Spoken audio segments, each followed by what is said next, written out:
Hello students, स्वागत है आप सभी का आपके अपने यूट्यूब चैनल मैथ्स अवेयर पे।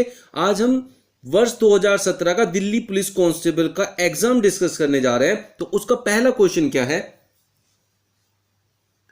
7/5 की पावर -1/2 इंटू 5/7 की पावर 1/2।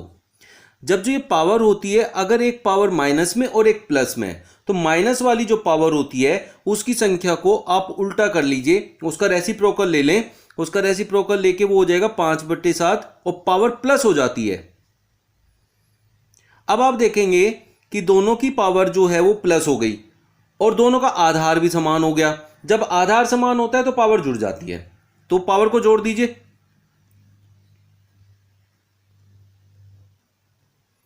तो 5/7 की पावर 1 होगी, जो कि 5/7 के बराबर होता है। इस क्वेश्चन को ऐसे करना होता है। अब हमें सोचने की बात है कि अगर हमें इसे ट्रिक से करना है तो कैसे करना है। देखें, जैसे यहां 7/5 है तो इसकी पावर है -1/2 और 5/7 की पावर है 1/2। ऐसे क्वेश्चंस में हमेशा जो आधार होता है वो समान ही बनेगा और ऊपर की जो पावर है वो बदल जाएगी, बस इतना फर्क होगा। तो हमें यहाँ 5/7 दिख रहा है, लेकिन पावर -1/2 है, तो यहां भी 5/7 है। तो दोनों में क्या होगा कि पावर को जोड़ लो, जितनी भी पावर होती है, और उसका आधा रखो। तो आधा और आधा 1, और जो पॉजिटिव वाला है ये वाला, इसको आधा रखना है। तो 5/7 की पावर 1 होता है 5/7। बस इस तरीके से आंसर आएगा। अगर यहां आधार 7/5 होता और इधर भी इधर होता 5/7, तो फिर हम 7/5 पे टिक कर लेते, फिर हमारा आंसर ये होता। 1 से 30 तक कितनी अभाज्य संख्याएं हैं। मैंने आप लोगों को पिछली वीडियो में सिखाया था कि 1 से 25 तक 9 अभाज्य संख्याएं होती हैं, और 25 से 30 तक हमें पता है सिर्फ एक 29 आती है जो अभाज्य होती है। तो एक ये हो गई, तो 10 संख्याएं हो गई। जिसको नहीं पता है, जिसने वो वीडियो नहीं देखा है, मैं फिर से बता देता हूं। 1 से 25 तक 9 अभाज्य संख्याएं होती हैं, 25 से 50 तक 6 अभाज्य संख्याएं होती हैं, 50 से 75 तक फिर 6 अभाज्य संख्याएं होती हैं, और 75 से 100 तक 4 अभाज्य संख्याएं होती हैं। तो टोटल 25 अभाज्य संख्याएं होती हैं 1 से 100 तक। यदि एक संख्या के 6/5, एक संख्या मान लेते हैं आप x मान के कोई क्वेश्चन नहीं करना है, बस ये लिखने के लिए। तो x का कोई रोल नहीं है इसमें। एक संख्या के 6/5, के का मतलब होता है का, और का मतलब होता है गुणा। तो गुणा 6/5 का 4/5, फिर से गुणा 4/5 का 2/3, फिर से गुणा 2/3, बराबर 240 है। क्योंकि उसने कहा 240 के बराबर है, तो इसको 240 के बराबर कर दो और सोल्व करके आंसर आ जाएगा कि वो संख्या क्या है। 6 चौक 24, दूनी 48, पंजे 240 होता है। इन सब की उधर गुना कर दो, 5 पंजे 25, ये 75, 75 पंजे होता है 375। तो आपका आंसर आ गया 375। 3, 4 तथा 5 से पूर्णतः विभाजित होने वाली 3 अंकों की सबसे बड़ी संख्या क्या है, यह आपसे क्वेश्चन किया है।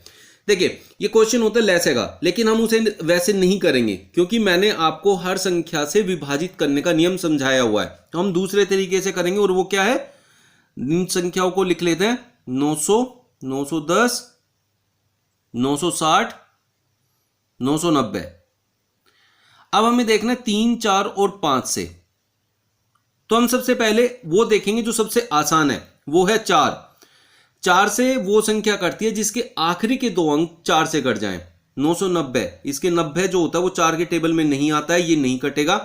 10 आखिर में 10 है, 10 को 4 से डिवाइड करें तो 4 के टेबल में नहीं आता, ये आता है और ये आता है। फिर हम देखेंगे 3 का नियम। 3 का नियम ये कहता है सभी अंकों को जोड़ लो और 3 से भाग करो। अगर हो जाता है तो पूरी संख्या 3 से डिवाइड हो जाएगी। इसका योग आएगा 9, 9 3 से डिवाइडेड होता है, 9 6 15, ये 3 से डिवाइडेड होता है। और 5 से देखें तो आखिर में दोनों अंक, जो आखिर का अंक होता है, या तो वो 0 होना चाहिए या 5 होना चाहिए। तो इसमें दोनों में 0 है, तो ये 5 से भी कट गया। अब ये 2 संख्याएं हैं जो इन तीनों से पूरी पूरी कट जाएंगी, लेकिन उसने कहा बड़ी से बड़ी संख्या, तो बड़ी है 960, तो हमारा आंसर आ गया 960।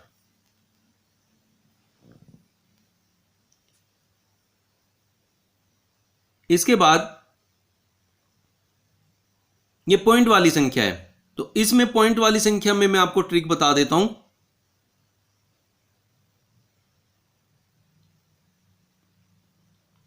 2.2 इंटू 0.01।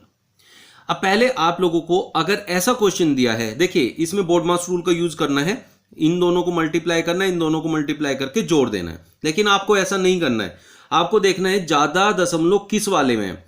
तो यहां 2 और 2 4 अंकों के बाद दशमलव है, तो इसका इकाई अंक 4 दूनी 8, इसका इकाई अंक आपको इकाई अंक देगा, वो भी 4 अंकों पे, 2 और 2 4। जिसका इकाई अंक 8 हो और 4 अंकों के बाद दशमलव लगी हो, वो हमारा आंसर होगा, जो कि ये है ए। तो इसलिए पूरा मल्टीप्लाई करने की जरूरत नहीं है। यहां भी 8 है, लेकिन यहां अंक सिर्फ 3 ही है, 3 अंकों के बाद दशमलव है। तो इस तरह के क्वेश्चन को आप ऐसे शॉर्ट ट्रिक से कर सकते हैं। लेकिन अगर पूरा करने जाए तो पूरा कैसे होगा, इसको आप मल्टीप्लाई कर लीजिए। इसको मल्टीप्लाई करें तो मल्टीप्लाई करने की भी ट्रिक होती है। इसे पूरा 144 माने, इसे 2 माने, 144 दूनी होता है 288, और फिर अंक देखें दशमलव के, यहां 2 के बाद है, यहां 2 के बाद है 4, तो 1 2 3, चौथा अंक होता है 0 अगर आपके पास अंक नहीं है। अगर 5वां अंक चाहिए होता तो फिर एक 0 लगाते। यहां इसको 22 माने और 1 माने, 22 एकम 22, और कितने अंकों के बाद दशमलव लगाना है वो देखना है, 2 अंक और 1 अंक, 3 अंक के बाद, तो इधर से चलना है 3 अंक। अब 22 एकम 22 है हमारे पास, और तीसरा अंक यहां लगेगा, इसलिए इधर से लिखा, क्योंकि पॉइंट के नीचे हमेशा पॉइंट लगाना होता है। अगर आपने ऐसा नहीं किया तो आपका एडिशन गलत हो जाएगा। 8 8 और 2 10, 2 2 4 और 1 5, 0.0508 यही है। लेकिन ऐसे नहीं करना है, उसमें टाइम बहुत वेस्ट होता है।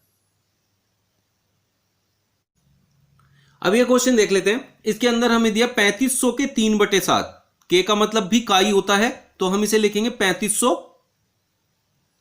के का मतलब का मतलब होता है गुणा 3/7, के 40% मतलब का 40% का मतलब होता है बटे में 100, के 25% मतलब का गुणा हो जाएगा 25/100, क्योंकि प्रतिशत का मतलब होता है गुण बटे में 100। अब हम इसे सोल्व करेंगे, 2 0 से 2 0 कैंसिल होगी, 1 0 से यहां 1 0 कैंसिल होगी, 7 पंजे 35 हो गया, 5 पंजे 25, 5 दूनी 10। तो अब हम देखेंगे 2 से काटेंगे 2, तो 5 तिये 15 और 5 दूनी 10, 15 धाम होता है 150, तो ये आपका आंसर आ जाएगा। 92 में देखें, x अनुपात y बराबर 2/3 है। अब जिसका ऐसे क्वेश्चंस में जिसका मान पूछा है पहले उसको देखेंगे। x z upon y w का मान पूछा है। x अपॉन y का मान क्या है, यहां से आपको मिल जाएगा। x y का मान है 2/3, 2:3 को हम 2/3 लिख सकते हैं। और zx है 5/7 इंटू x अपॉन y है, और x अपॉन y का मान फिर से 2/3 है। इस तरीके से एक स्टेप में इसको खत्म कर सकते हैं। अब हम इसकी मल्टीप्लाई करें, 5 दूनी 10 दूनी 20, 7 21 63, तो 20/63 आपका आंसर हो जाएगा। इस तरीके से एक स्टेप में, सिर्फ एक स्टेप में आप इसको खत्म कर सकते हैं।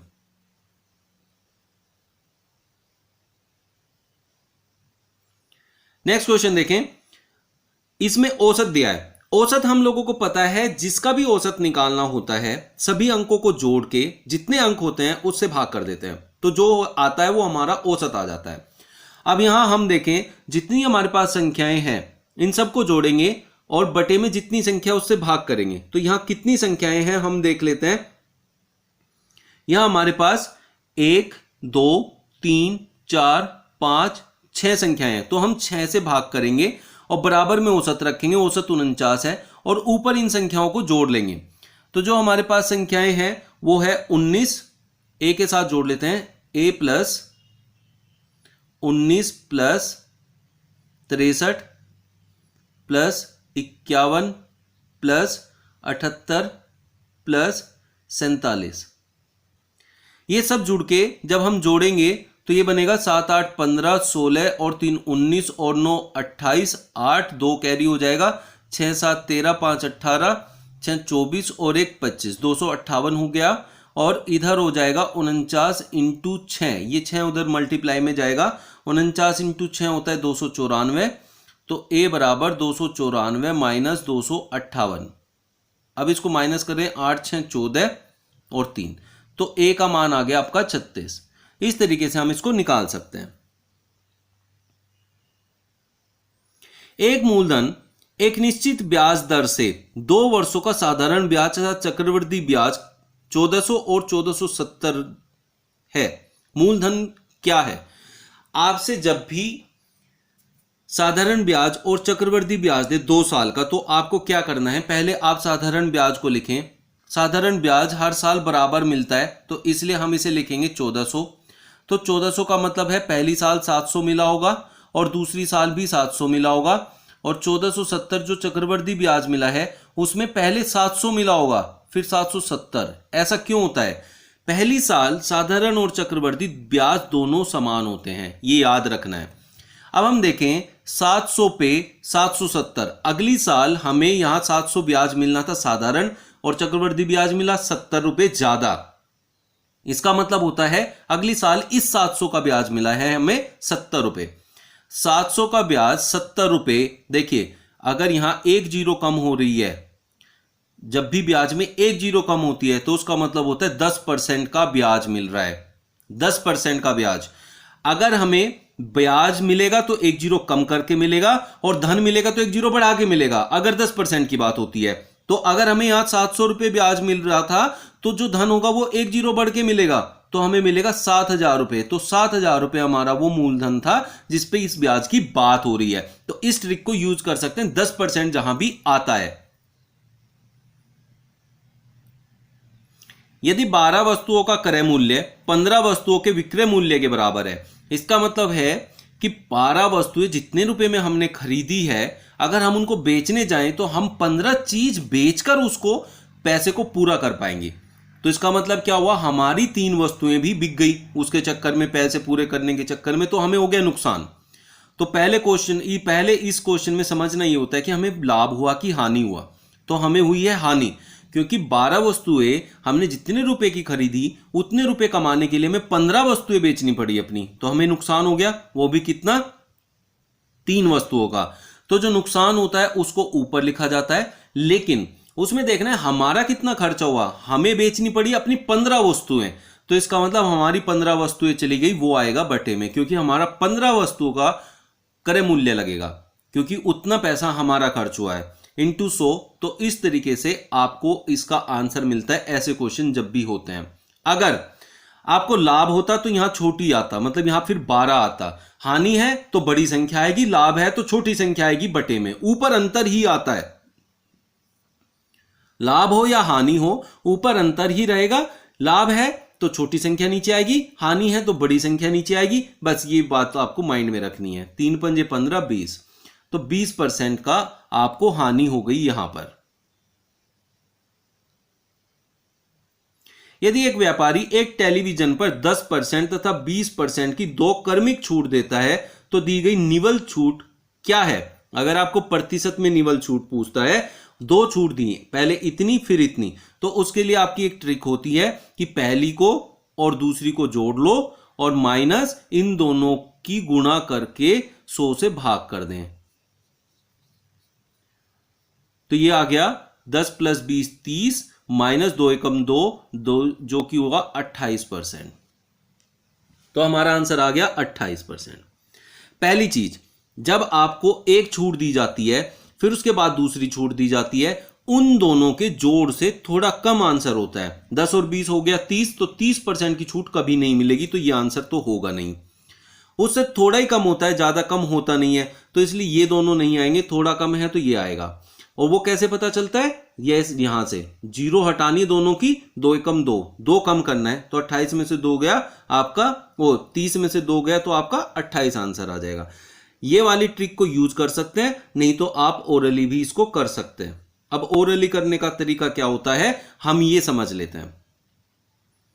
100 में से मान लिया हमारे पास 100% था पूरा, उसमें से 10% की छूट हो गई, तो अब हमारे पास 90% बचा। अब 90 में से 20% की छूट मिलती है। 20% छूट मिलने का मतलब 9 दूनी 18, ऐसे डायरेक्टली मल्टीप्लाई कर लेते हैं। 9 दूनी 18, अब 18 और कम हो गया। 18 कम होने का मतलब अब हमारे पास बचा 78, 72, 10 में से 8 2, नो 8 में से 1 7, 72% बचा।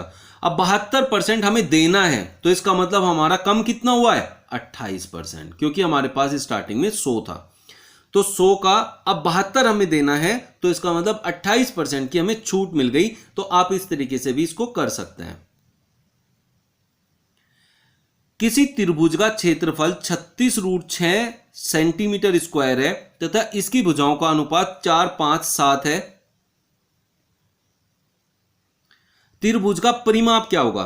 देखिए, ये क्वेश्चन देखते ही आधे से ज्यादा बच्चों ने इस क्वेश्चन को छोड़ दिया था एग्जाम के अंदर। दिल्ली पुलिस के 2017 के पेपर में आधे से ज्यादा बच्चों ने इसको छोड़ दिया था, जबकि ये बहुत आसान होता है। आपसे परिमाप पूछा है, परिमाप में हमेशा जो अनुपात में संख्याएं दी हैं, उनकी जो साइड दी हैं अनुपात में, उनको जोड़ना है। 7 5 12 और 4 16। 16 के टेबल में जो भी आपका ऑप्शन होगा वो ही आपका आंसर होगा। बस इतना सा इसमें काम करना होता है। 16 3 48, ये हमारा आंसर होगा। इस तरीके से हमें इसे निकालना होता है। तो 1 सेकंड का आंसर था, आधे से ज्यादा बच्चों ने छोड़ा था। तो आगे कभी भी आपसे अनुपात में साइड दी है और परिमाप पूछा है तो ऐसे आप कर सकते हैं। नेक्स्ट क्वेश्चन देखते हैं। एक व्यक्ति 8 किलोमीटर प्रति घंटा की गति से चल रहा है, तो 8 किलोमीटर प्रति घंटा उसे जाना है। इसका मतलब होता है 60 मिनट में 8 किलोमीटर कवर करेगा। प्रत्येक किलोमीटर के पश्चात वह 6 मिनट का विश्राम लेता है। हर 1 किलोमीटर के बाद वो 6 मिनट का विश्राम ले रहा है। 8 किलोमीटर की दूरी तय करने में कितना समय लेगा, मिनट में पूछा है। आप देखिए, हर 1 किलोमीटर के बाद 6 मिनट का रेस्ट ले रहा है। 8 किलोमीटर जाने में 7 बार रेस्ट लेगा, क्योंकि 8वीं बार वो अपने गंतव्य स्थान पर पहुंच जाएगा। तो जितनी बार भी उसको जाना होता है उससे 1 कम बार रेस्ट लेता है। तो ये बात आपको याद रखनी है। 8 किलोमीटर कवर करने तो 7 बार रेस्ट लेगा, और हर एक रेस्ट उसका 6 मिनट का है।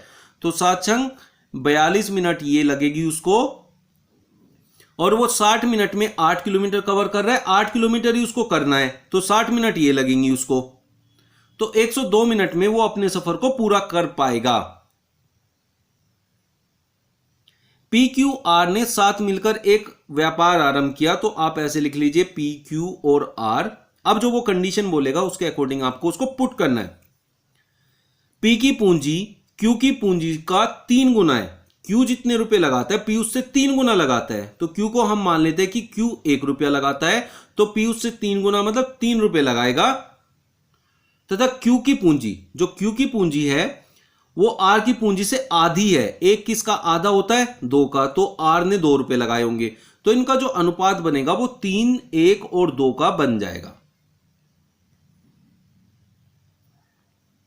बी तथा सी एक कार्य को 15 दिन तथा 20 दिन में कर सकते हैं। तो जब ऐसे क्वेश्चन आते हैं तो आप लोगों को बी और सी लिखना है। इनको 15 और 25 में डिवाइड करना है। इन दोनों का यहां एलसीएम लिखना है, जो कि 75 होगा। इसका मतलब ये मान के चलना है कि बी और सी मिलकर 75 कार्य करते हैं, जबकि बी 15 दिन में करता है। तो 15 5 75, इसका मतलब रोज 5 काम करता है। और 25 3 75, इसका मतलब जो सी है वो रोज 3 काम करता है। इस तरीके से हम हर आदमी का रोज का काम निकालेंगे, वो रोज कितना काम करता है, और जो उनका एलसीएम होता है उससे पता चलता है टोटल काम कितना करना है। उन्होंने कार्य आरंभ किया, परंतु कुछ दिनों के पश्चात बी ने कार्य छोड़ दिया तथा शेष कार्य सी ने 9 दिनों में पूरा किया। आप लोगों को हमेशा ऐसे क्वेश्चन में उस पर ध्यान देना है जिसमें किसी अकेले ने काम किया। जैसे यहां सी ने 9 दिन अकेले काम किया, क्योंकि बी चला गया। तो पहले आप उन दिनों का काम निकाले, उन दिन में कितने काम खत्म हुए होंगे। सी ने 9 दिन कार्य किया और सी रोज 3 काम करता है, तो 9 3 27। इसका मतलब उसने 27 काम अकेले ने निपटाए और 75 काम निपटाने थे। तो 27 काम हमारे निपट गए, 48 काम बचे हैं। ये 48 काम तब खत्म हुए होंगे जब बी भी कार्य कर रहा था। तो इसका मतलब ये 48 काम बी और सी दोनों ने मिलकर किए होंगे, और दोनों मिलकर रोज 8 काम करते हैं। 48 काम करने में उन्हें 6 दिन लगे होंगे। तो इसका मतलब 6 दिन के बाद बी ने कार्य छोड़ा था। तो आपका आंसर हो जाएगा डी, 6 दिन। ये थे हमारे वो क्वेश्चंस जो 2017 में दिल्ली पुलिस के कांस्टेबल एग्जाम में आए थे, आज ये मैंने कवर किए। नेक्स्ट वीडियो में मैं इसकी रीजनिंग को कवर करूंगा और उससे नेक्स्ट वीडियो में मैं इसकी जीके कवर करूंगा। तो 3 पार्ट्स में हर एक पेपर को डिवाइड किया है। आप अगली वीडियो जरूर देख लीजिए, उसमें रीजनिंग का पोर्शन है और रीजनिंग दिल्ली पुलिस के लिए बहुत ज्यादा इंपॉर्टेंट भी है। तो चलिए मिलते हैं नेक्स्ट वीडियो में, और जिन्होंने मेरा चैनल सब्सक्राइब नहीं किया प्लीज कर लीजिए और बेल आइकन जरूर प्रेस कर दीजिएगा ताकि आपको आने वाली वीडियोस का नोटिफिकेशन मिलता रहे। Thank you. Subscribe now and press the bell icon. Never miss an update.